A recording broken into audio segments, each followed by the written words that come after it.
Well, a murder investigation is now underway in Millvale right now after a man is shot and killed. As Local 12's MEGHAN MONGILLO shows us, this is a neighborhood that's seen an uptick in violence.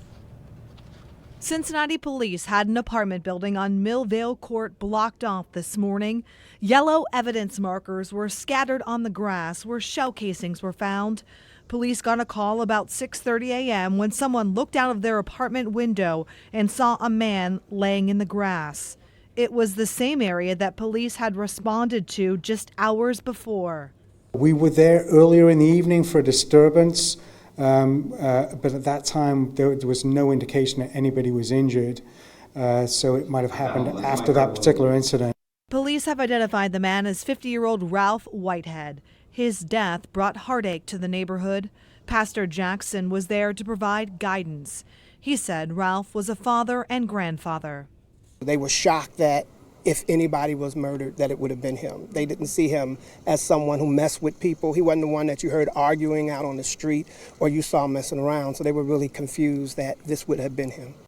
According to police statistics, there's been an increase in violence in Millvale.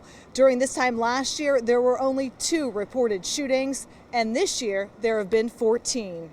Earlier this month, a man was shot in the leg in a parking lot. In May, a man was abducted from Walnut Hills, taken to Moosewood Court in Millvale, and shot several times. He survived. That same week, 2 more shootings in Millvale that police believe were connected. This comes during a time that Lieutenant Colonel Michael John tells us the city has seen a 20% drop in gun violence. So obviously a lot of things are working very well for us, our community partnerships, our enforcement efforts, what we're doing with our task force officers, our outreach workers are out there working very hard. But obviously there's something different about that Millvale area this year, and really we're looking for any help we can get on this. Police say there were so many shell casings found this morning, they're hoping someone heard the gunshots and will come forward. MEGHAN MONGILLO, Local 12 News. And if you know anything about Ralph Whitehead's death, call Crime Stoppers at 352-3040.